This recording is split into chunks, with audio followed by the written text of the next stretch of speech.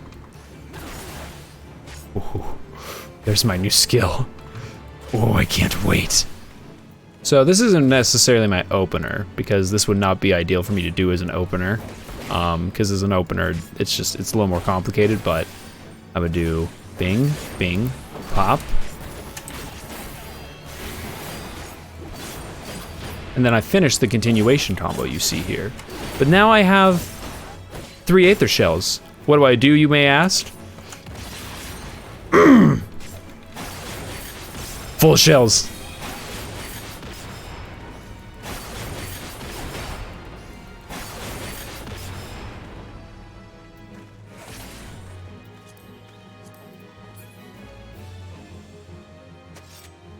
Fucking Gunbreaker, dude. Gunbreaker's so fucking dope. Oh, I love this class so much. This is why I wanted to main it for this expansion. Double down. Uses 2 Aether Shells and hits an attack with a potency of 1200. What tank gets a 1200 potency attack and 20% less of that for the remaining enemies? What? What? Hold on, I just want to see it one more time.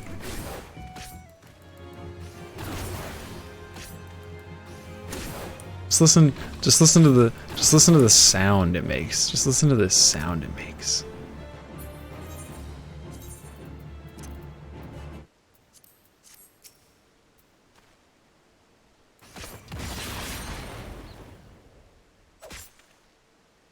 Oh.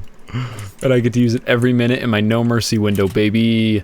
Which so many people complain about because everything just lines up on a 1 minute cooldown window, but I don't care because it feels so fucking good when you hit it all in one window. Let's go! Gunbreaker, bitch. I'm the best. Yes. Yes. Okay. Let's I would have really liked this this skill in the last trial I just did, because that trial had a lot of health. We could have LB3'd like twice in there. The trial went so long and the boss had so much health. That's how crazy it was. Oh yeah, music. Let's see music back on. And thank you for being happy for me. Okay, let's just do it one more time. Let's just fucking do it one more time because it looks so fucking good. Hold on, I just fucking need this. Don't take this from me.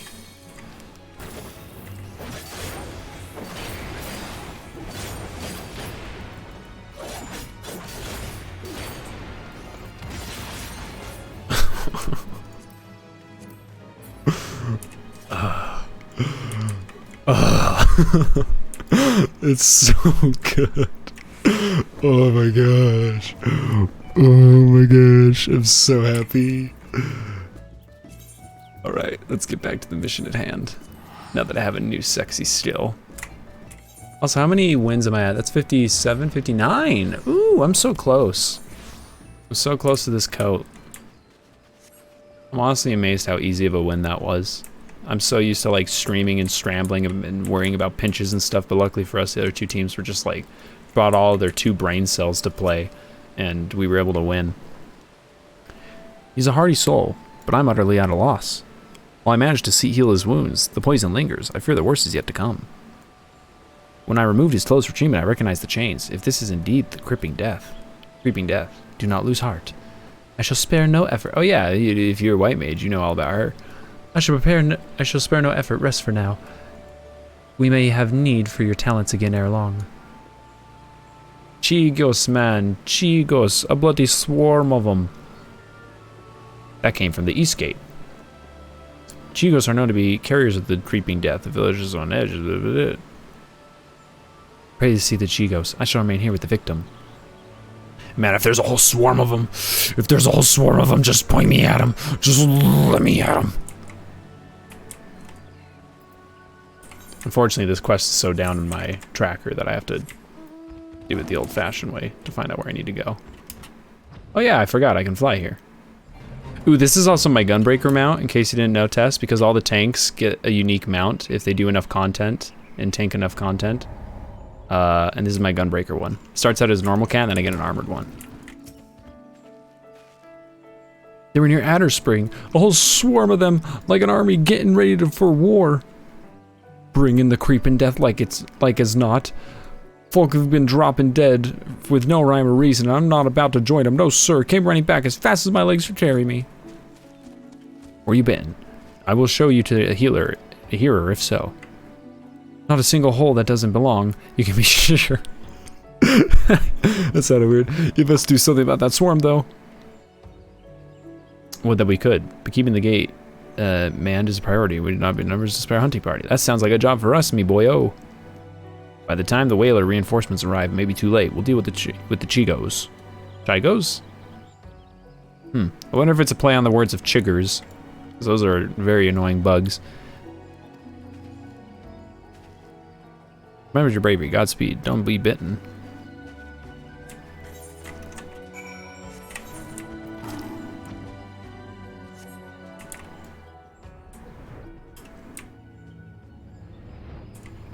I do love this zone. It's definitely like probably one of my favorite Realm Reborn zones, just the fall time. Aw, y'all don't want none of this.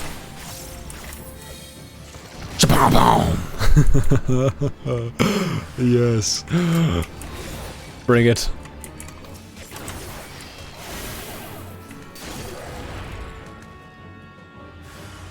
Oh wow, there are a lot of you. Shut up, Tess. That's not what it... They're like these gross little tiny microscopic bugs, and they like crawl under your skin and plant eggs under your skin. And so they pretty much make like a little circle on your skin of like little red dots, and those are the eggs. And they're very small and hard to see.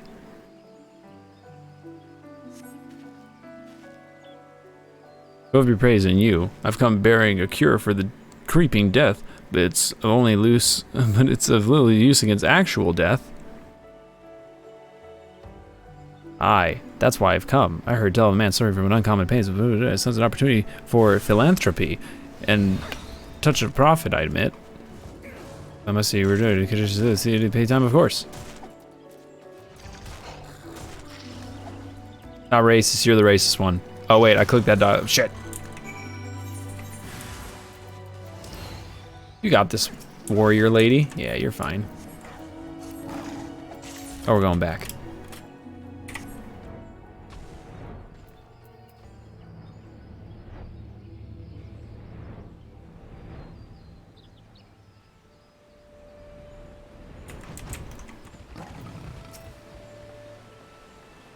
Thank you for calling the Chigos.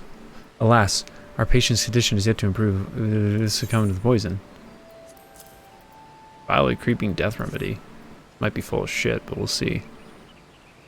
I know this medicine. It was once used to treat the creeping death. Given his symptoms, maybe it will prove effective here. Here as well. Kind of reading fast, as I want to like I want to pay attention, but at the same time, I want to get my dietable armor. I want to try and beat Endwalker tonight. I'm gonna stay up really late. Works upon the body quite well, as I recall. Hold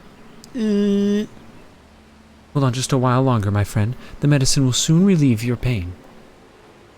I don't. It hurts. It hurts. Why? Why? Man shrieked out as his throated body racked by those convulsions as he falls still and quiet, as if his breath is snatched from his chest. Well, what the fuck?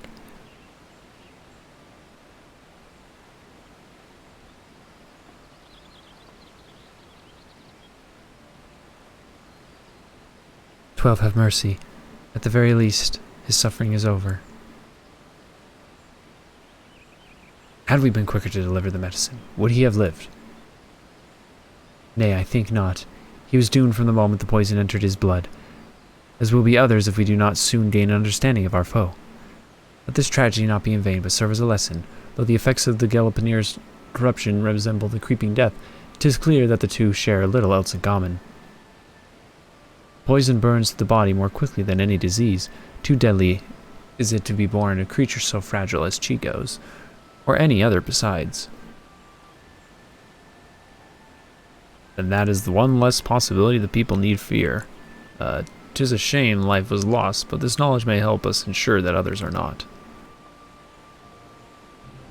Spread word, but do so with delicacy.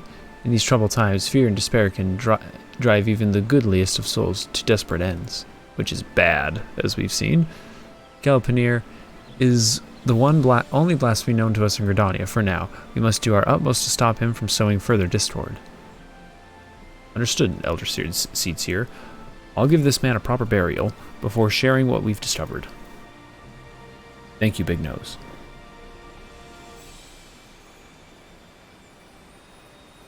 Her necklace is an upside-down cow. Do you see it? Do you see? I guess, or a pony, but I think it looks more like a cow because of the big nose. Ascertaining Galapanir's whereabouts is still a primary concern. Let us return to Adder's Nest for information that shall be our most reliable weapon in the days ahead, and there is no better place to acquire it. Okay, Dragon Lady.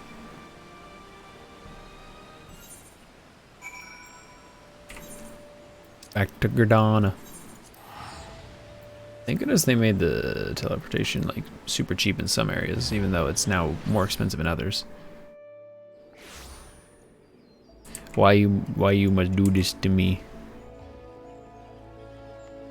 Why you must do this to me? Why? When have I done the wrong you? Why? You know what I mean?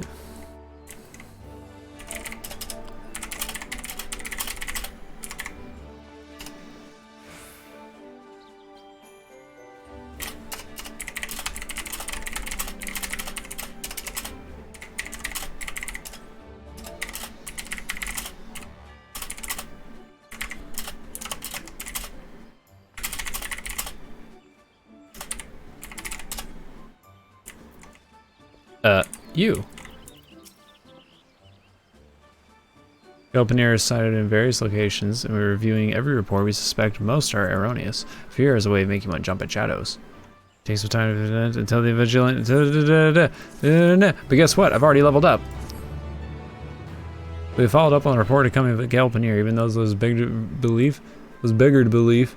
The most promising suggests blasphemy is currently stalking the South Shroud. We are to proceed there at once, for there is no telling when it might strike again. The Elder Seeds here is already en route to Roots Lake. Let us not keep her waiting. Okay, thank goodness. And yeah, now it's going to put this one here so I can just track it normally.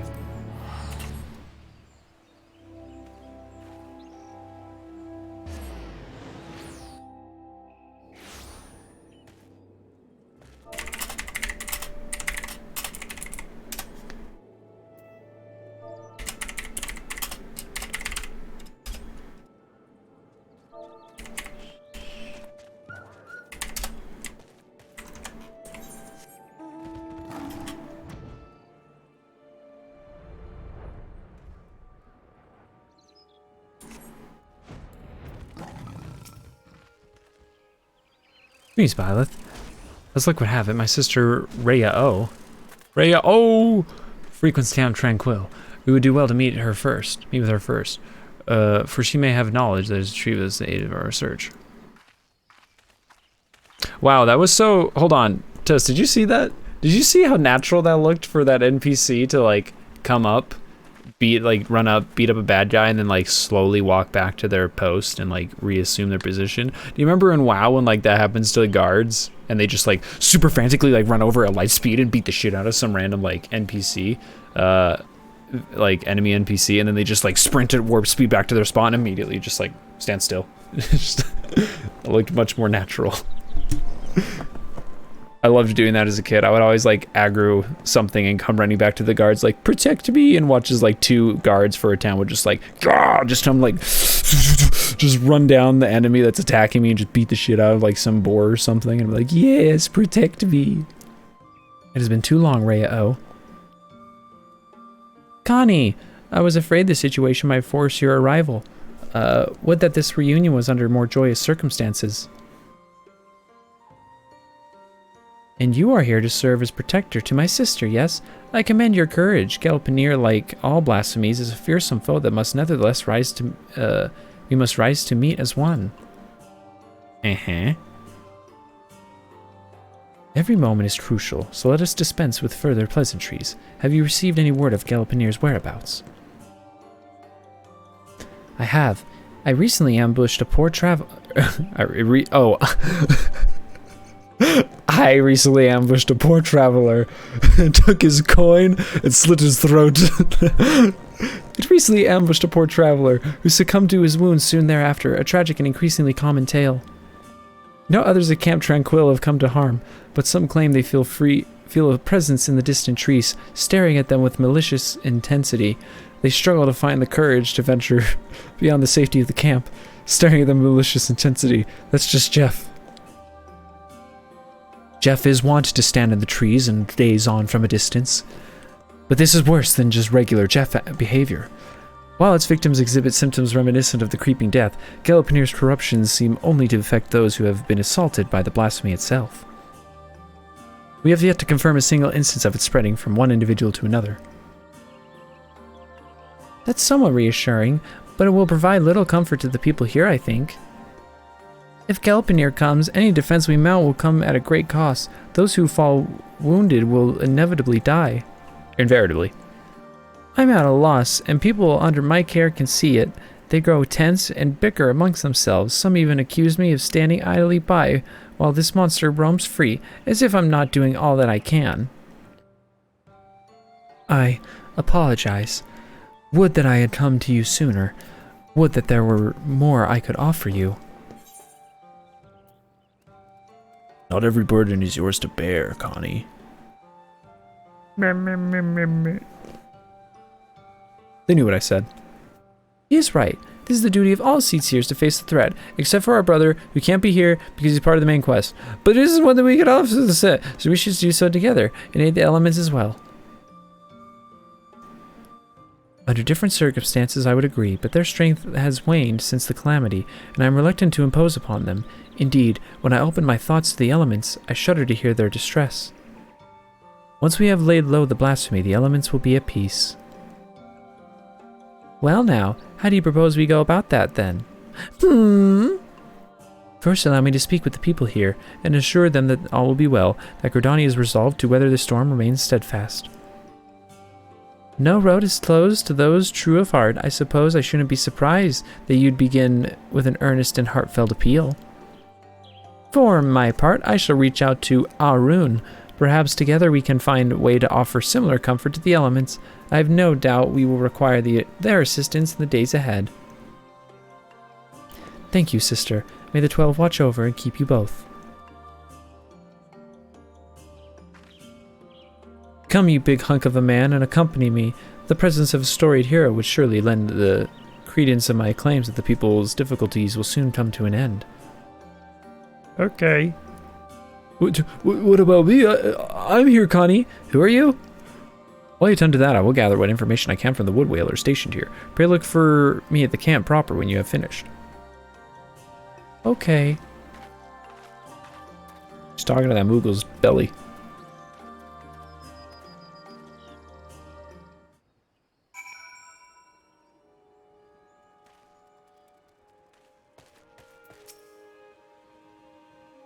Oh, is she gonna follow me? If we are to convince the people they need, I feel like, oh, but to stay the least. You, on the other hand, are renowned as a peerless warrior. No, I'm a gunbreaker. It was triumph over countless tales, simply looking for the features of the Thomas shall pass. Pray, you stay by my side. Those who speak might enjoy your presence. Connie is now following me. Come on, Connie, let's go running through the woods. Hee hee hee. Anyways.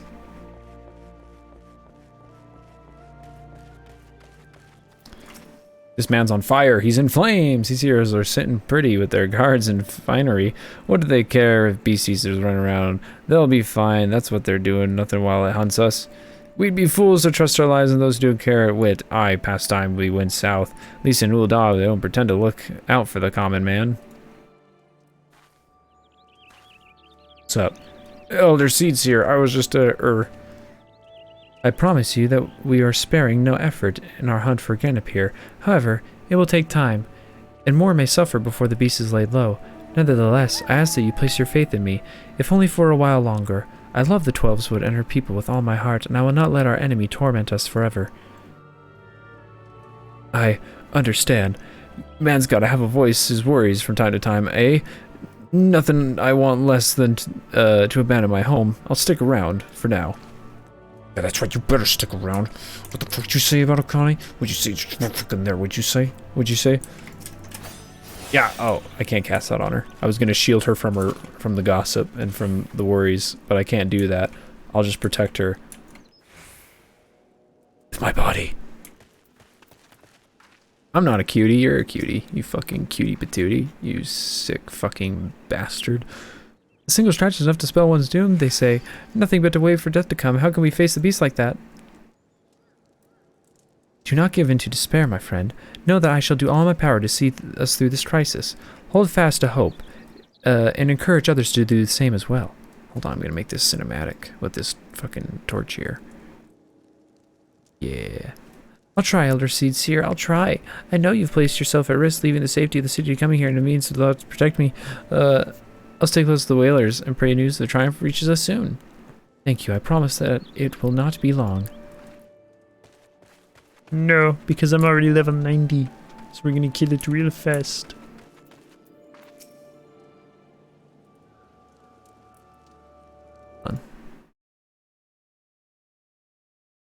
Okay, no, cool. I saw a gargantuan beast stalking in the woods with horns the size of a leg, and there was a stomach and jumping of his vills, his belly. Ganapir will do no such thing, I swear. I shall see to it personally that the blasphemy does not come within the mall of this village. Keep heart, for brighter days lie ahead of us. Truly, Elder Seedseer? Ah, perhaps I've let my imaginations get the better of me. You're a beacon in these dark times. Pray restore the peace soon. I shall do all that I can be certain. Hello, fellow warrior. Ooh. A warrior indeed.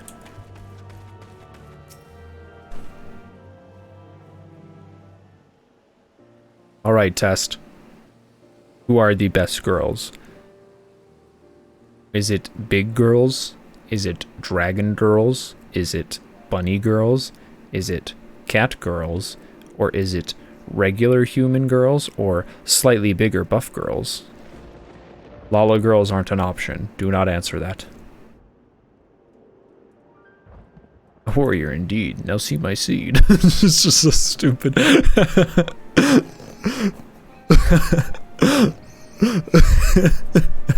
hate that. I think that's so funny.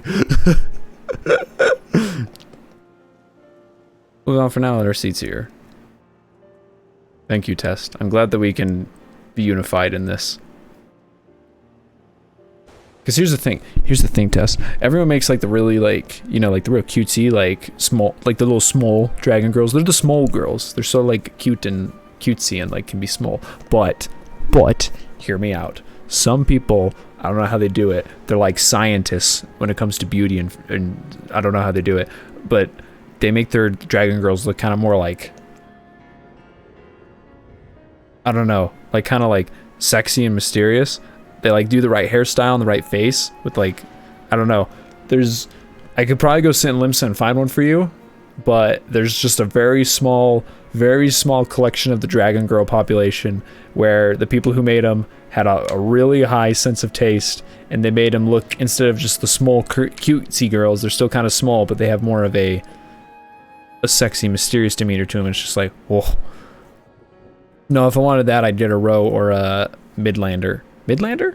I always forget which one because there's the two human clans and there's the ones that are a little bit more bigger and buffer. Those ones would do it. Bunny girls probably would too because they're dominant. The bunny boys are just nice and breedable. Fun fact test, the bunny boys are shorter than the bunny girls. Well, I've done what I can to quell their unrest. But so long as Dwenapur lives, I'm assuming we're going to see this beast in the next quest. Sometimes simply lending your ear does wonders. As much is the case of the elements, yes? See, and this set's so dope, because it just makes me look like a really... Because it matches the Gunbreaker, like, aesthetic of a mercenary bodyguard. Yep, exactly, Tess. Well, no, here's the thing, Tess. Here's the thing, alright? Here's the lore of the bunny boys. Alright, you ready for this? So the bunny girls, they hang out in, like...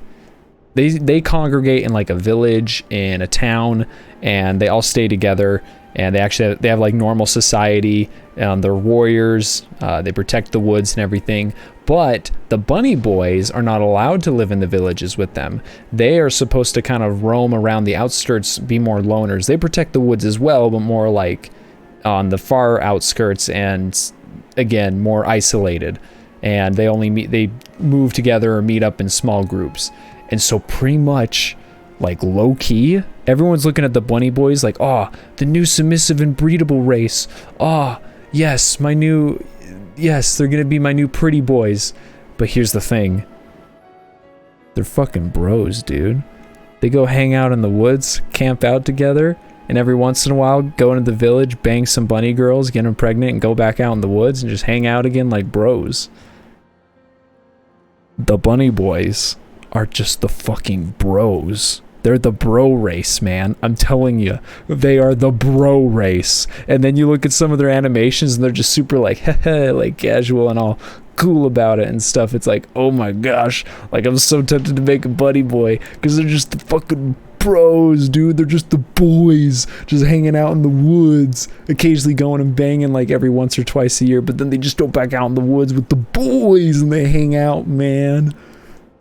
The boys right there. That's the bunny boy pill that no one's realizing.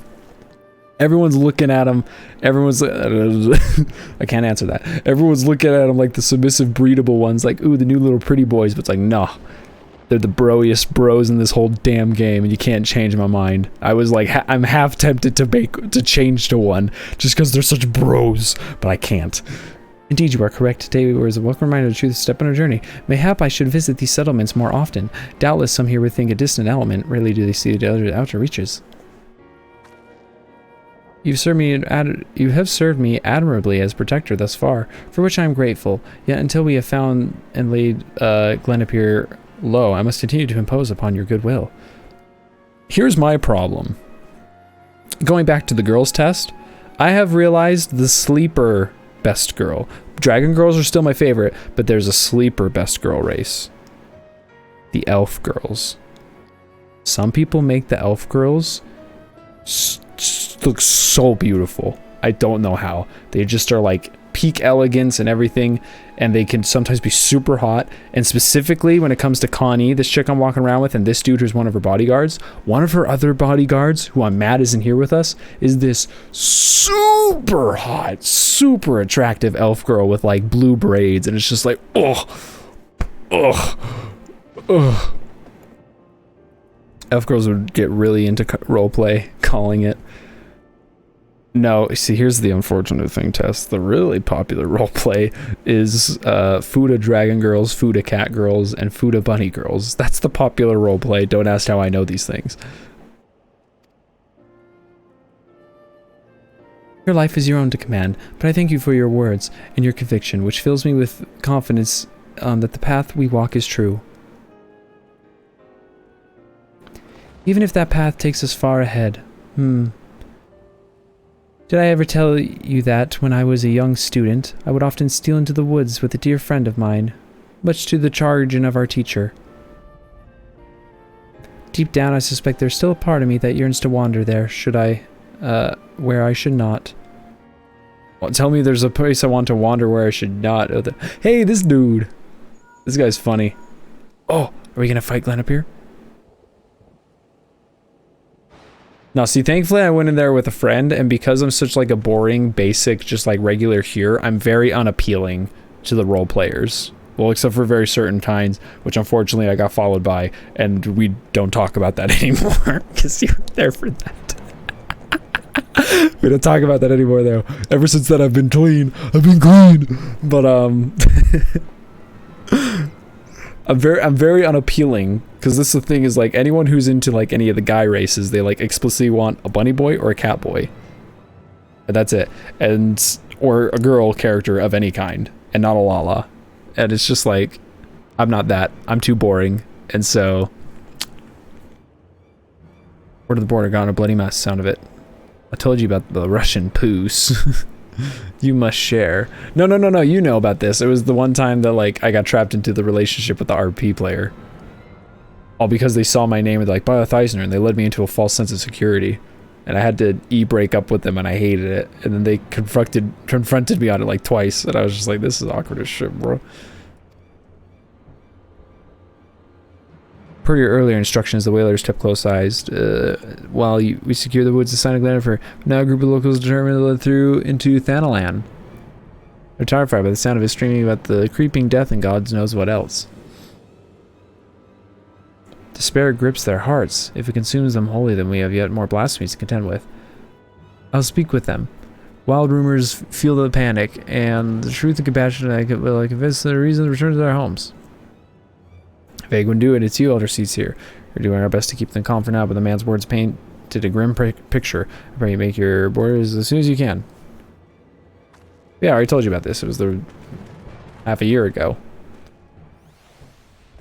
The unfortunate role player who I got stuck spending a lot of time with and helping them through dungeons as they would try to roleplay at me in the dungeon. I'd be like, oh my gosh.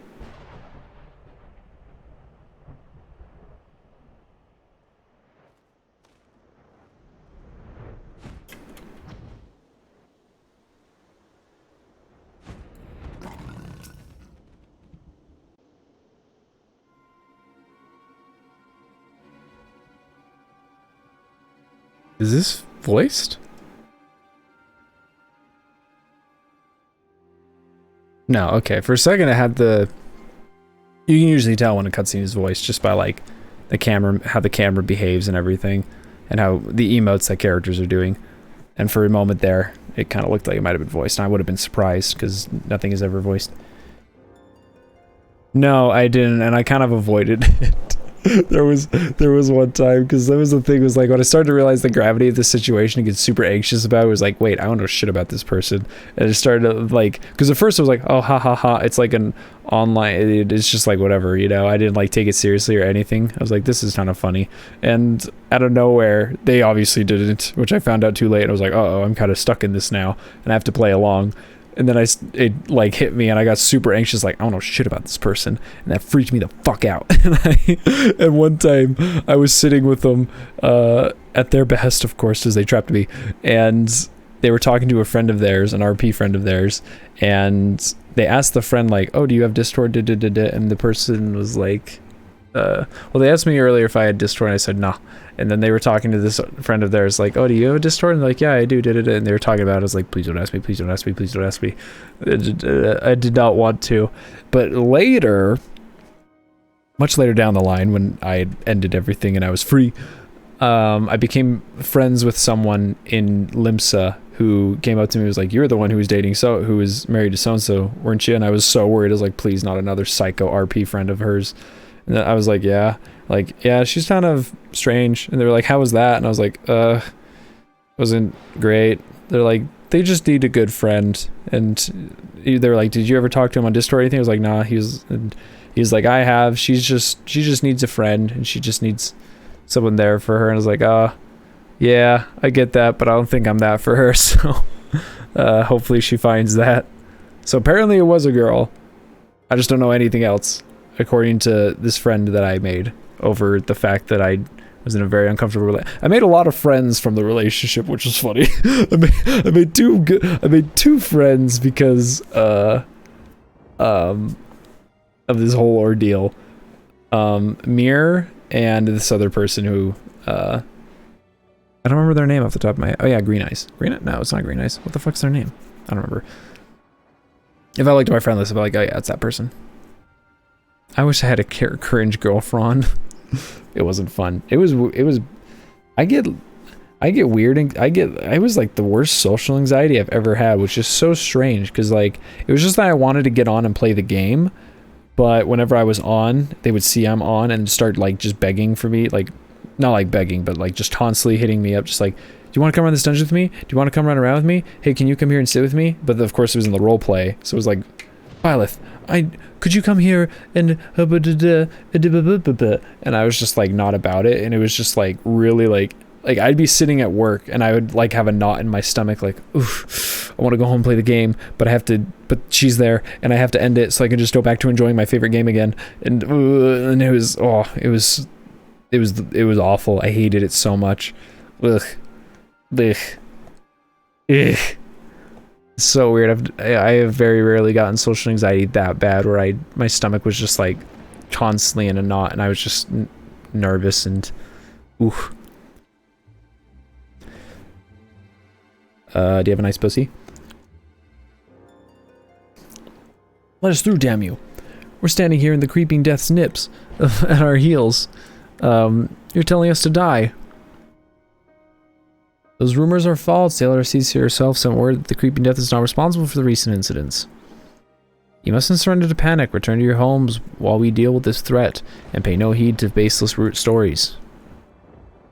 Stories? I've seen the dead with my own eyes. Don't tell me what is and isn't true. Hello. Hearken to me, my friends. I've come before you now to assure you that the creeping death is not returned. Only those who have been wounded by Glenapier are in danger, and so I beseech you to take shelter in your homes until the threat has passed. Glenapier? The beast I saw in the woods. We have to run. It could have followed us. You saw him? Where? Not far from here.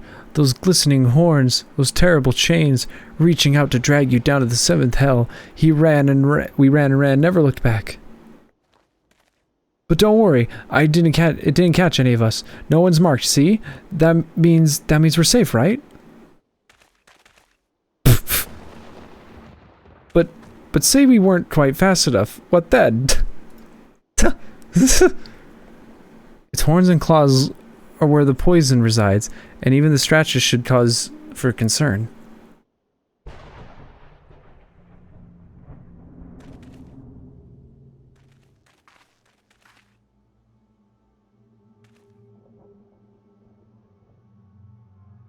Even a little scratch.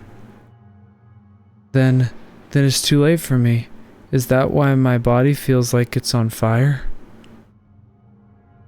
You told me the branches tripped you up. You said this is how it happened. You said.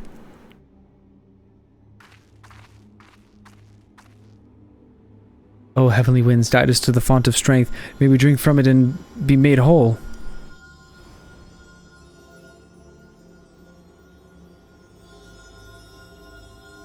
I don't feel any better. Do it again. Do it again.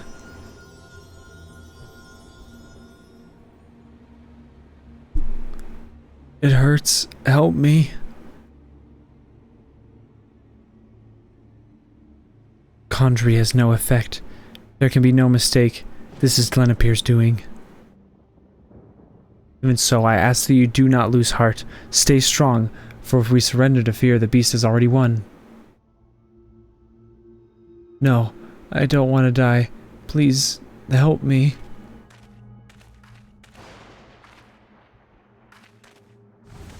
God, oh no! No!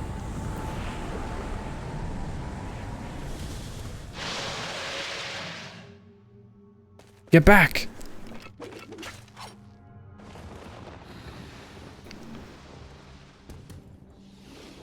What am I doing over there? I need to get in the way.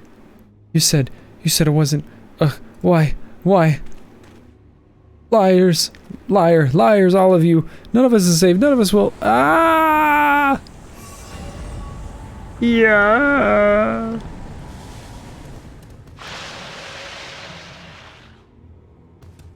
Despair made manifest, 12's forfinned. This is not that can be done to these poor souls. Mm-mm.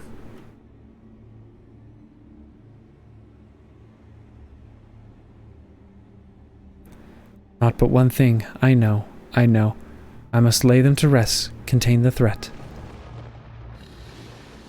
Weather's very befitting for this.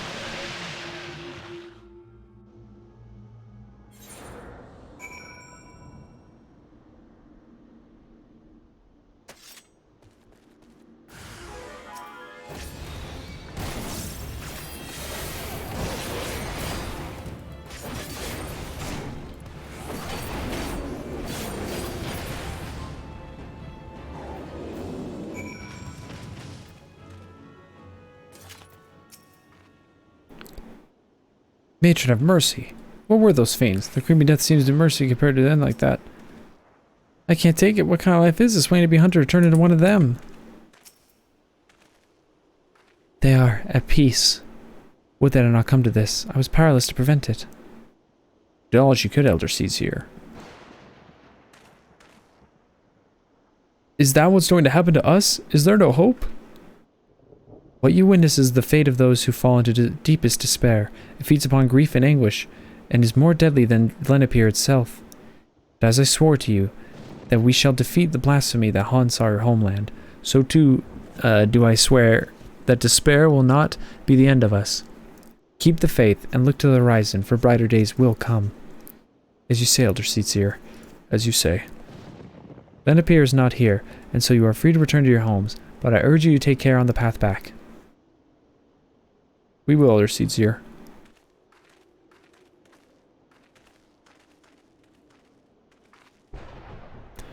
The storm is past, but a darker tempest rolls in the so long as this specter of despair looms, the people will struggle to take any word of comfort to heart. We will see more tragedies like this. The elements will cry out for a solution. The longer we struggle to resolve this crisis, the more innocent lives we put at risk. Rayo said we would need to turn to the elements for assistance, and I know now she was right, and so I will seek audience with the Great One. However, there are preparations I must attend to first. With the proper Lotus stand, pray return to the Adder's Nest and wait my summons. Which will be right now, because I'm already level 90.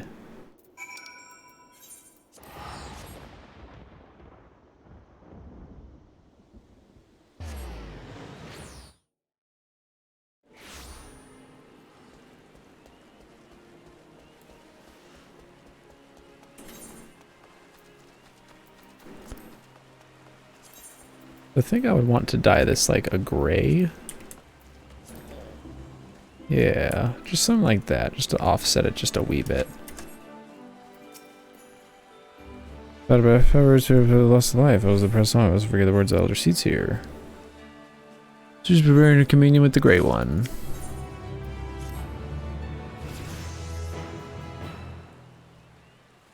Think you'd want to die? Die to what? Or is compared to what? Situation is worse since we last spoke. Then appeared those bolder attacks the conjurers spread with his blasphemies prison. Who no choice put away into death claims them. There are some overwhelmed and hopeless, but becoming mad at beasts countrymen. Such tragedies, but feared, betrayed, lost, and blasted forward fate. The people speak of the incident are haunted whispers of the monsters that appear in the mist. Let's play it without further delay.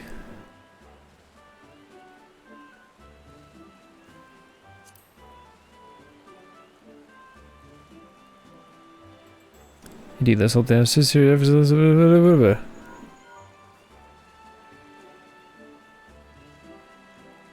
You told me you resigned at work, baby boy. How much a party of wood whalers? Die to go through the job hunting process.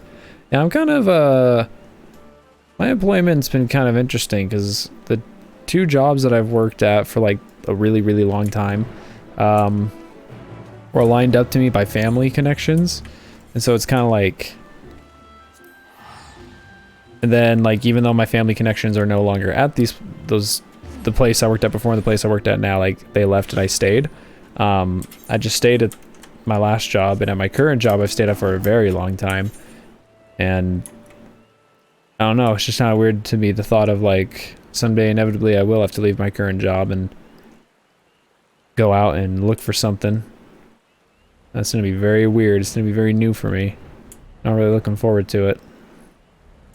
Unless I'm lucky enough to just have something line up again, but can't always work out like that.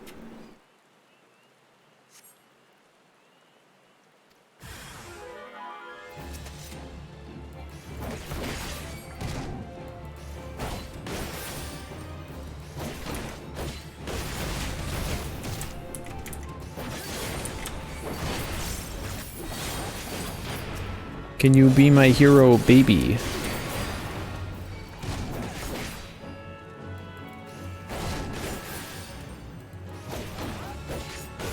Oh, whoopsie. Hey, wait a minute. Is there something special about you? Or are you bugged? I think this one's oh, this one's for the fate. I ain't got no money.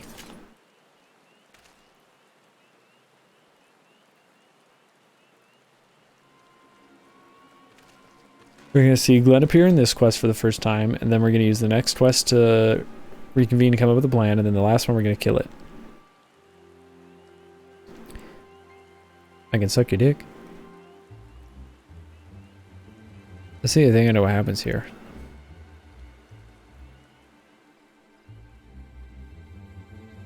There's no sign of the word warriors. The warriors would never cast aside their equipment, but there lies not a single body.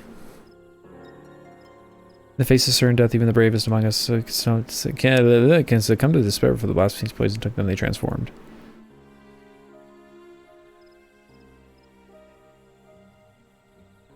Venipur could not have gone far. He may be watching us even now. Be on your guard, the air is thick with corruption. If the wood whalers succumb to the man, then we can expect a hard fight. I dread the thought of hunting down a brave soldier, but can't allow the creatures to become roam free. Let's form two groups to work quickly. Once we have finished, we can regroup in the Guardian's tree.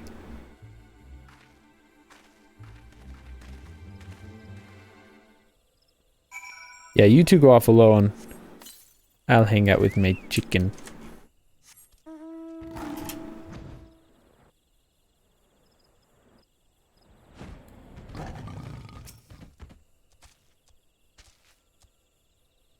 Hello.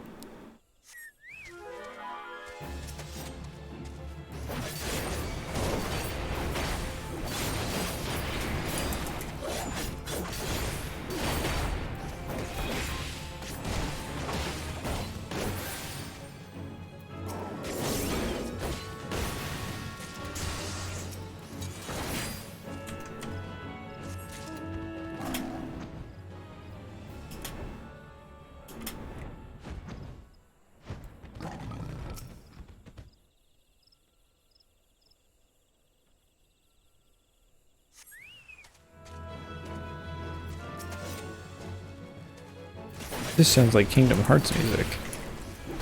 I don't really know. Well, I guess I kind of know. I've heard a lot of...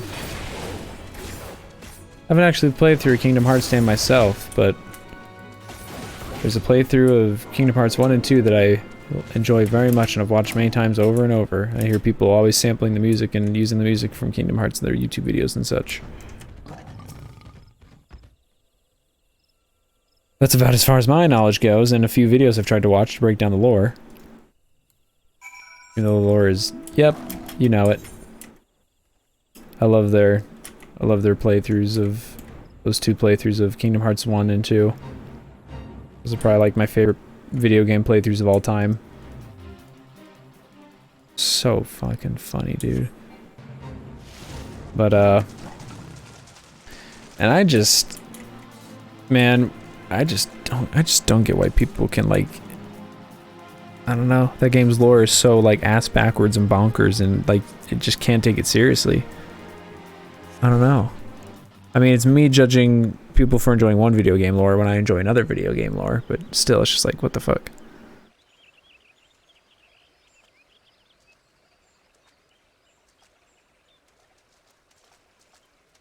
No, get the fuck out of here. That was actually a cool screenshot. Our work is done then. The loss of so many brave souls is tragic, but now they are at peace, and the Guardian Tree is safe. Let us take comfort in that.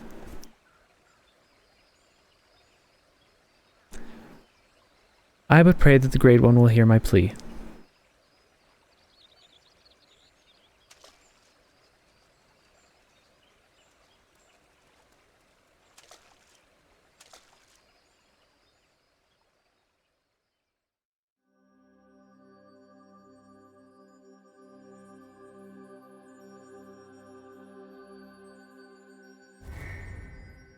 Ugh.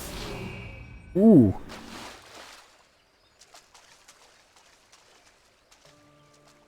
Elder Seer, are you hurt? The Great One is filled with fear, an all-consuming fear unlike any I have ever felt. It spoke unto me. Its words were clarion. Drive the evil away. Drive the evil away. I can think of naught else, and so we will not receive the aid we seek, not until we can dispel the dread and claws at the forest's very heart. No, this was our last hope.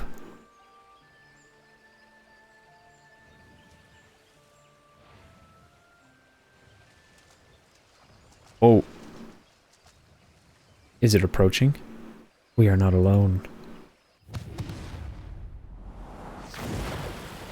Whoa.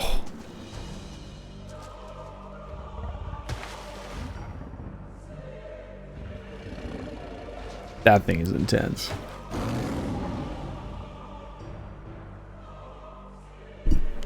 There can be no mistake. This is the profane beast, the blasphemy that is mired in the 12's wood in despair. Glenapir. Stay back.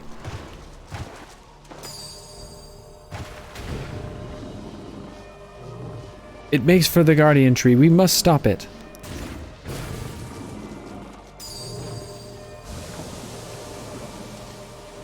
The poison. You mustn't let it touch you.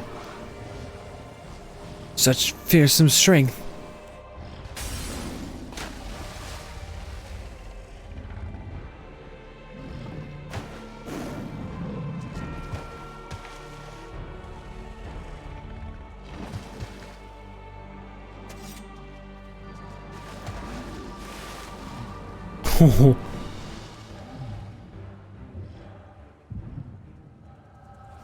Why now? I'm getting a picture of the life of the person before they transformed. Wait, what? In accordance to our covenant, we Padagiel have been blessed by the elements. From the moment we are chosen, we are bound to act as mediators between man and nature. The most skilled among us is honored as seed seers, and their duty to guide Redania through times both poor and prosperous. I cannot say which of you will be found more worthy. In my estimation, you both have the potential to become seed seers, or that I become more certain day by day.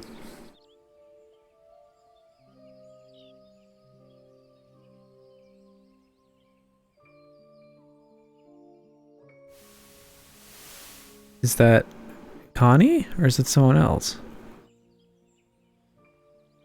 But I don't want to be seed seer. I never wanted to be a Pajal either. I never asked for any of this.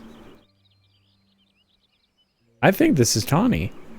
Why can't I live like a normal life like everyone else? How come I don't get to grow old? Why was I cursed with these ugly horns?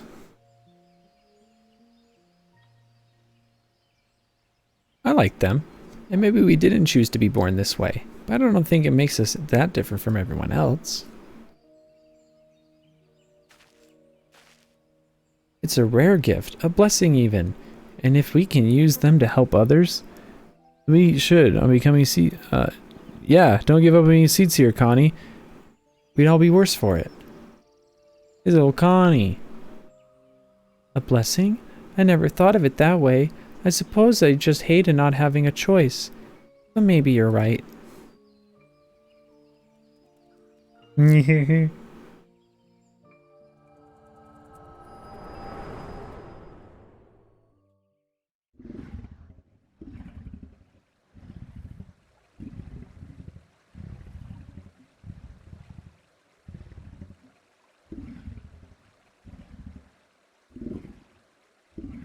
Connie.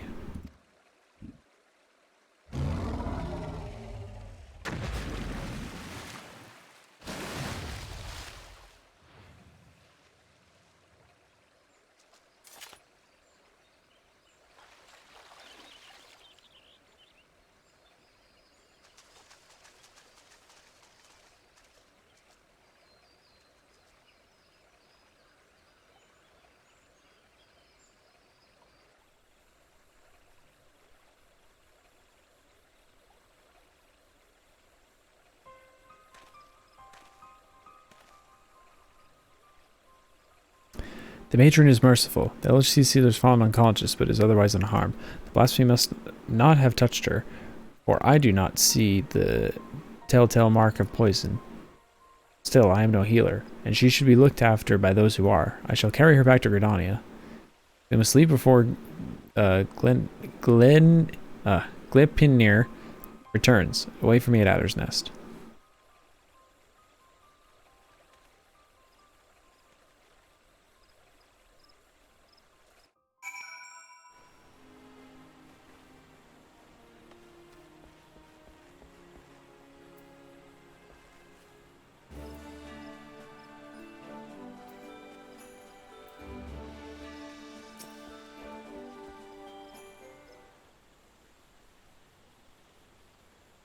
Allow me to thank you again for your assistance to care of the Isumion, and so the grace of this. Actually, she's already regained consciousness, but is not yet allowed to receive visitors. The only way for now.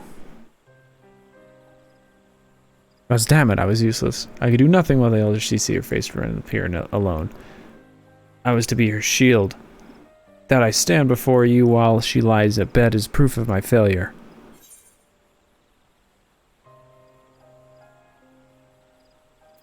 She still lives and she still requires your protection.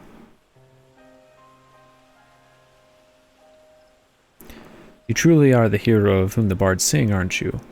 You've suffered terrible trials, and yet you stand tall and resolute. Thank you for your counsel. How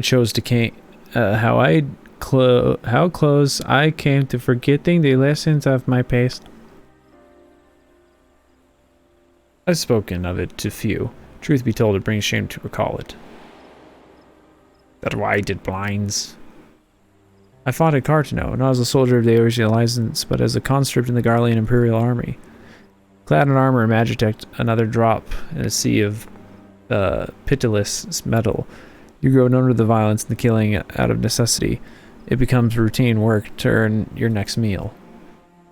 But then the moon shattered and the dragon emerged, and when the dust had settled, I was another body clinging to life among the fallen. I remember staring at the burning sun above, growing weaker, wondering if the heat or Eorzean's blade would finish the job.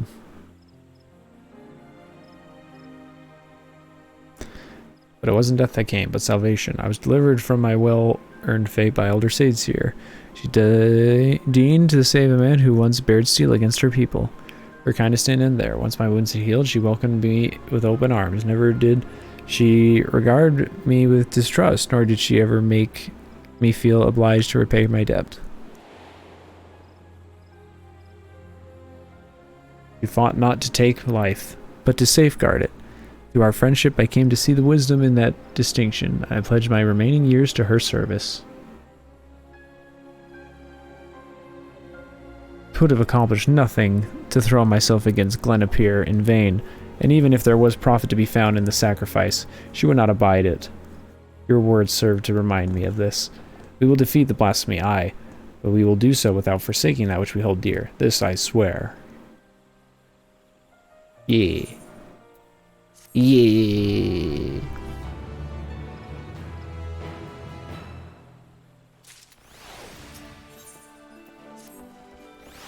Oh, those Caesar ears run strong enough to receive visitors. Tell me, it's still seeing his vein at once.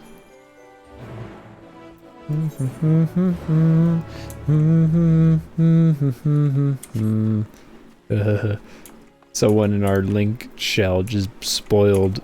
Well, not, it wasn't a big spoil, but gave like a little spoil to someone else in our link shell, and I feel bad for him.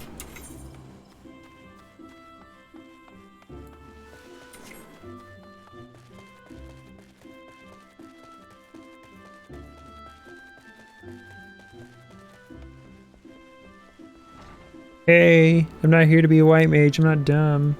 Oh wait, over here.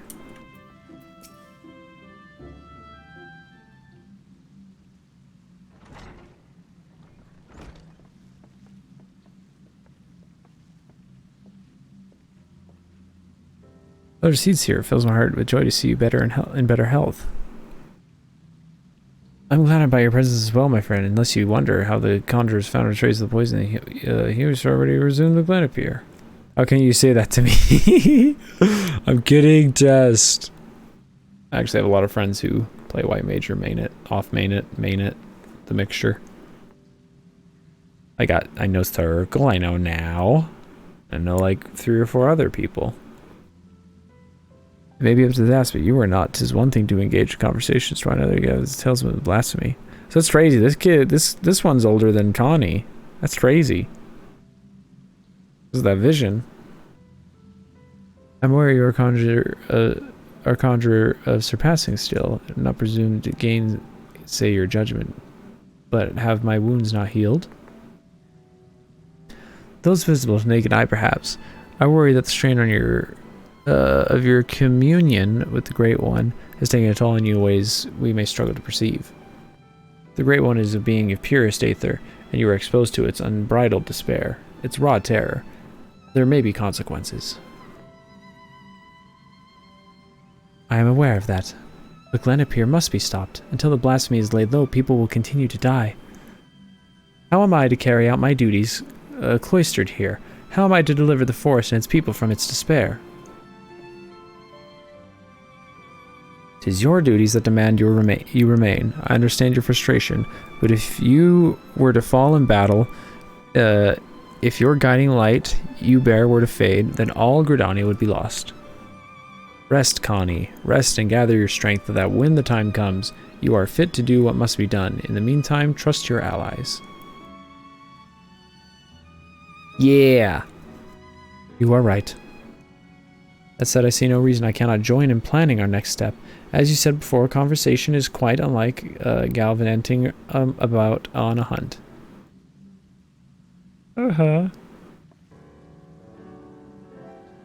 Our encounter with Glenipere has made it plain that we cannot hope to triumph over it as we are. Only the Great One's power can we achieve victory. When the 7th Emperor Calamity was nigh, the Great One committed a portion of its boundless strength to extend a barrier over heaven and earth, the Ermine Hedge. Thus was the 12th spared the worst.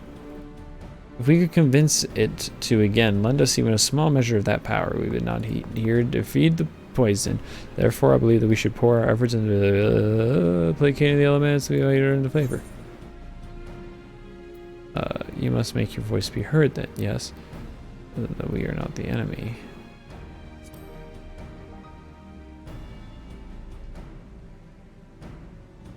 Indeed, we must find a way to assure that the Great One of our good intentions, to remind it that we labor not for the destruction but for its salvation. I think too that we must gain a greater understanding of what drives Glenipere and Epinir. It seems to bear resentment towards the elements, the Great One in particular. Why? I have pondered the question myself, lingering memories of the person Glenipere was maybe responsible. Reports of Razat Han suggest it was likely the case, in fact. If we could understand the original identity of blasphemy, it would be an investigation. Well, tell about the echo. There you go. Tell about your vision. You were granted a vision of Glenipere's past, and I was there, then I may know who he is, or was. The boy who trained along Kane in her youth. Yasura Supin, after all of these years, is this what became of him? Ah, you mentioned it briefly before. Were you close?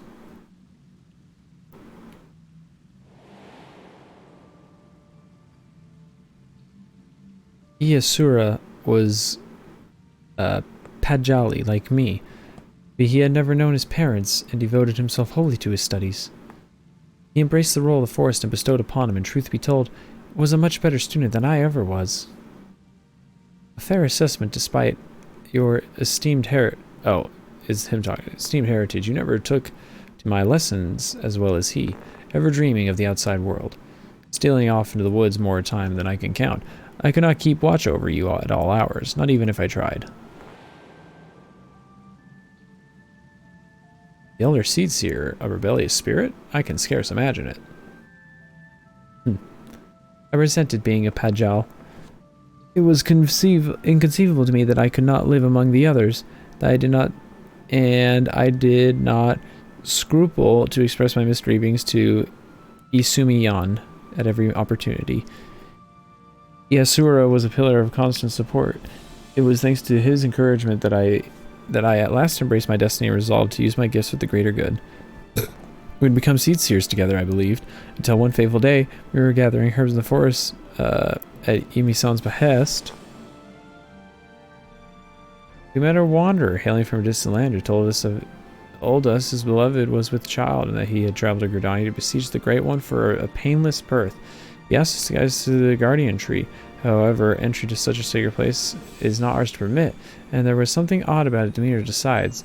With regret, I refused him, but Isura was loath to turn away a goodly stranger in need. He agreed to guide the man, despite my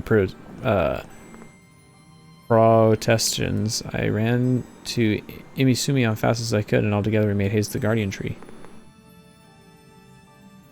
We found the man motionless on the ground, having succumbed to the Great One's rage, and next to him was Isura, alive but unconscious. Time he recovered, and related the whole story. In truth, the man had been an adventurer, a seeker of wealth and glory, and as he had knelt to make a false supplications, he lunged forward to tear a branch from the Guardian Tree. He was yet a child, and Isura had no inkling of the darkness that could dwell within men's hearts. He learned the lesson that day, but a price he paid for it was great indeed. The Great One stripped Isura of his horns, and with them the rights to call himself Pajal. Damn.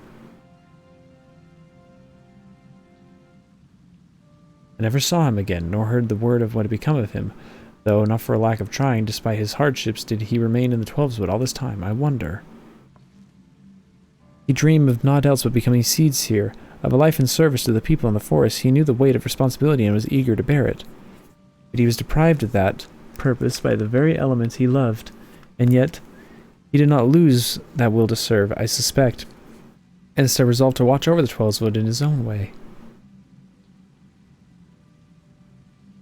I started to think what could have hastened his transformation to Glenapir, as if his life was not harsh enough.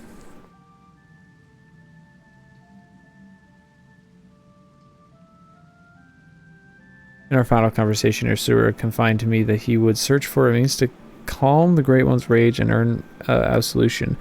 To that end, he said he would seek the counsel of the Mughals.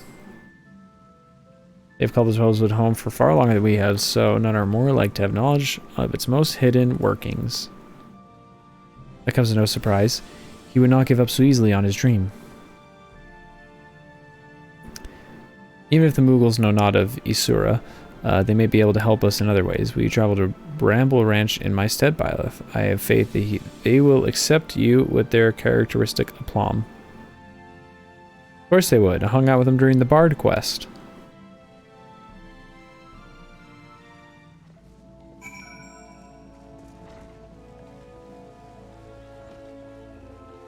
Alright. Okay. I think I'll call it here.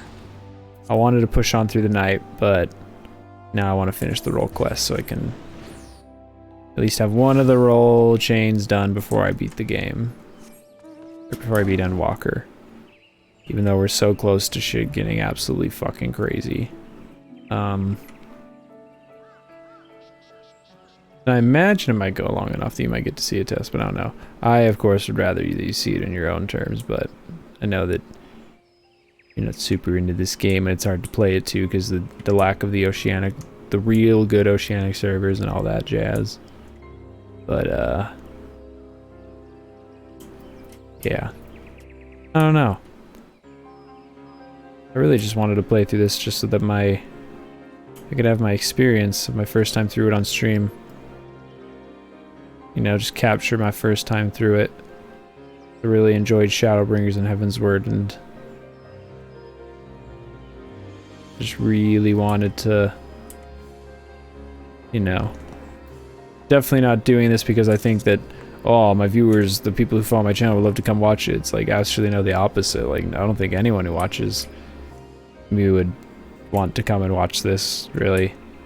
It's just, I love this game, and I just want to have my first time through the new expansion captured, and just so I can have that always, you know? Yeah.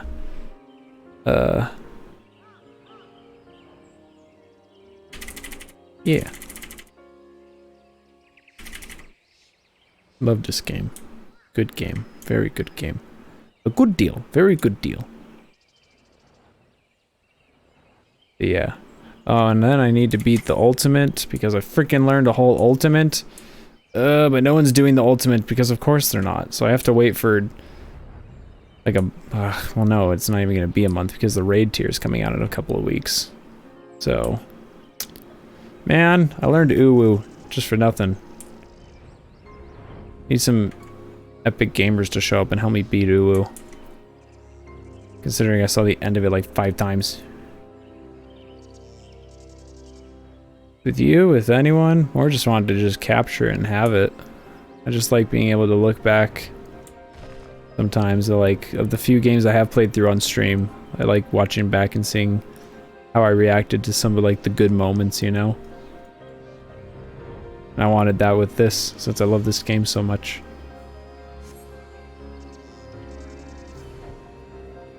But yeah. Hopefully I can beat a freaking ultimate sometime soon, considering I've seen the end of the fight like 3-4 times. I would really like that. I don't remember if I told you that, Tess, but I learned an ultimate, one of the 3 hardest fights in this game. And man, it's so fucking fun. Holy shit, it's so fun. But unfortunately, due to others, as weird as it sounds to like blame others, like no, genuinely, like everyone needs to be on the same page in an ultimate. And needs to be putting forth their full effort and like work.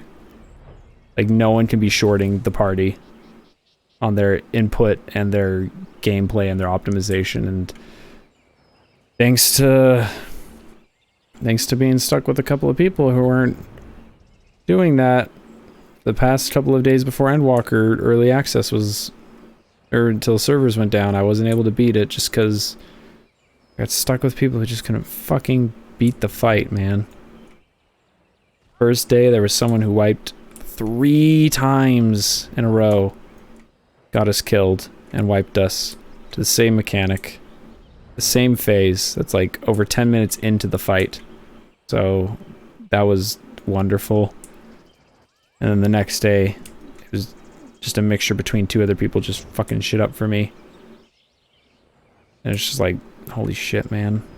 It's so annoying too because Tess, my friends got it. Like all of my, like the people in our static, because our static kind of like broke up just as like, I don't know, because some people went out of town, some people weren't available, so we were just like, and in a panic to get it done before Endwalker, everyone was just hopping into PFs with whoever was available and trying to run it and get it done. And like right before I got off work, 4 of my friends were in a PF and they got their ultimate done. I was super, super bummed that I wasn't there to get it with them. But then, like, afterwards, they're like, okay, well, now let's help Byleth get his, because Byleth, like, deserves it the most. Especially, like, this one guy who had already cleared, like, the hardest ultimate currently in the game.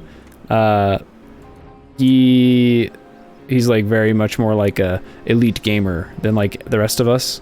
And he was very much like, no, like, you've earned your keep. You deserve it, like, out of everyone else there, even though you don't have it. More so than the other people who aren't there and haven't gotten it because they haven't really shown up and proven that they deserve it and are contributing and playing as well and consistently as you to get it. And he's like, so I'll help you whenever I'm not busy. And I was like, man, you're gonna be super fucking busy. Are you kidding me? You're in a static. You're gonna be pushing the new ultimate that's supposed to be coming out this expansion. You're gonna be crazy busy. So I don't know. It just sucks because I know the fight, but I'm gonna have to just fend for myself. I feel like in the PF once it comes back to life to try and get my first clear. I just really want to get that clear, dude, because like, here, I'll go show you.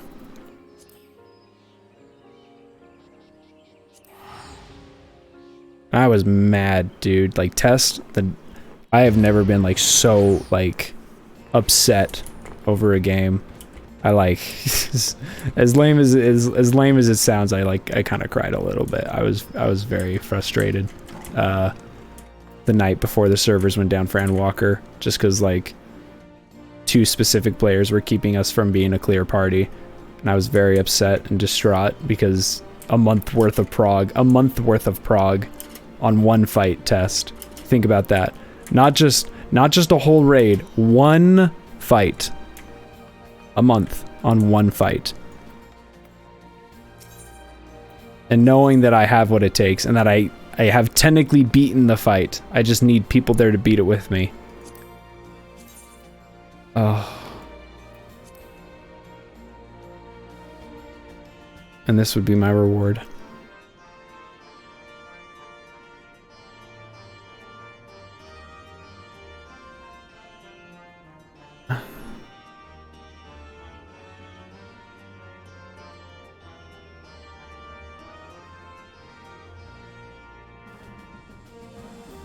I want this so bad, dude.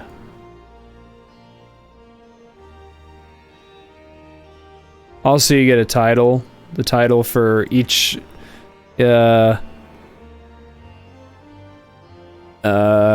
each ultimate, you get a title that has like legend in it. For this one's the ultimate weapon.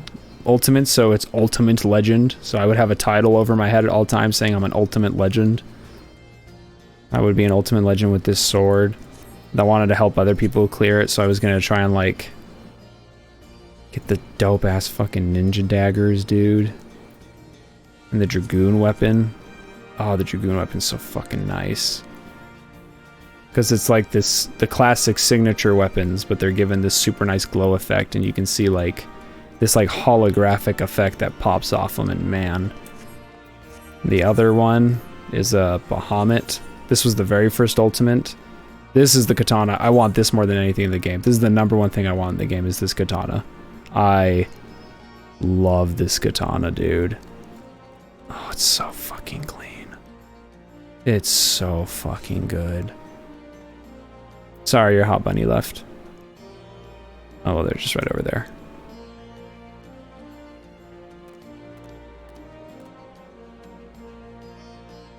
There you go. Oh. Ta-da! Yeah. See, it's cool because this comes from fighting Ultimate Bahamut, and Bahamut's signature thing is his the flares that he shoots out, and that's what all these little things are. So it pretty much just has like little mini versions of his signature attack swirling around the weapon, which is just such a fucking cool idea. And then this is like the big thing. So all of them have like a holographic effect to them. Like you saw the Ultima one. This is the Bahamut one. The other weapons are the T weapons. I like some of the T weapons. That's the Epic of Alexander. That's the current. Well, it was the current one. Is the one that came out during Shadowbringers. There was supposed to be 2 during Shadowbringers, but it got delayed because unfortunately the Ultimate designer team, like the design team for Ultimates, is very small. So they don't get them out nearly as consistently as like the regular raids. Regular raids are like always on time, polished, perfect everything. But Ultimates is a very, very small development team who's like, they do all the designing, they do all the testing, it's all on them, and they've made these 3 crazy hard fights all on their own. Just this very small team on the Final Fantasy XIV team, and they've had to delay the one that's coming out next, which is Dragon Song, which is going to be a fucking cool ultimate. Oh, it's going to be so fucking dope. Because what they do test is, because there's been 3 ultimates so far. There's supposed to be 4, because we know what the 4th one is. So the first one was Bahamut, who was the final boss of the very first raid tier, which is Coils of Bahamut. And then the second one, which I have learned, is Uwu, which is Ultima weapon. And the 3 primals from Realm Reborn, right? Like the big robot you fight at the end of Realm Reborn. It's the ultimate of that boss, pretty much. So it's like each expansion is going to have like their raid tier converted into an ultimate fight and like celebrated all in one big boss rush, and then the story bosses all compiled into one big boss rush. And so the next one is T, the Epic of Alexander, which Alexander is the raid from Heaven's Word, and the next ultimate we're supposed to get is Dragon Song, which is supposed to be all the story fights from Heaven's Word, which will be so cool. That one's gonna be so freaking cool, man. Oh my gosh, I can't wait. And then just the idea that the next one would be, the one after that would be Ultimate Omega and Ultimate Shinryu. And then when we get to Shadowbringers, ooh, when we eventually get to Shadowbringers and we get Ultimate Eden, holy fuck. That's gonna be fucking crazy. Ultimate Hades. Oh, man. Oh, it's gonna be so fucking cool. And then, of course, this expansion. But we don't know what it'll be from this expansion. Because even though we know the name of the final... as I've played through the story, we now know the name of the final boss. We have no idea what they look like. I don't know what it is I'm going to fight. It's going to be insane, I'm sure. And then we obviously know nothing about the raid tier, which is coming out in a few weeks. And of course it would be based off the very final boss of that raid tier anyway, so it's going to be like a year till we know who that is. So, but yeah. I still, every once in a while, check the high-end duty list just to see if anyone's doing a new Wu clear, and I haven't seen one since Endwalker's been out, or at least whenever I've checked, so all I can hope is soon, because man, I hate how close I was, man. That fight is, because I progged in WoW test, but like, an ultimate is a whole nother breed of progging. Just wiping over and over and over and over and over and over and over every 2 to 3 or 4 minutes, only getting 2 to 3, 4 minutes into the 15 to 20 minute boss fight. And then eventually getting 6-minute pulls, 8-minute pulls, 10-minute pulls, 15-minute pulls where you see Enrage and you're just 4% on the last boss, which when you think of it, like you fought 3 other bosses to get to the very final boss, the ultimate, because it's a boss rush. So you fought 4 bosses, and the very last boss is at 4% health. So technically you're 1% of the way throughout the whole fight of beating it. And you just don't do it. And it is miserable. But yeah. Anyways, I'm gonna go to bed now. Tomorrow I'll finish this quest chain and then probably beat the expansion. I could have done it tonight, but I really wanted to do this quest chain. So, I'll just get this out of the way, and then if you come around tomorrow, Tess, maybe you'll see what the ending is. That'll be fun. But the end of Final Fantasy XIV, not just this expansion, but the story since Realm Reborn. Super exciting. Thanks for just popping by and saying hi, buddy. Love you. You have a good night. Well, for me, it's a good night. For you, it's whatever the fuck your time is. You have a nice day, man. Bye.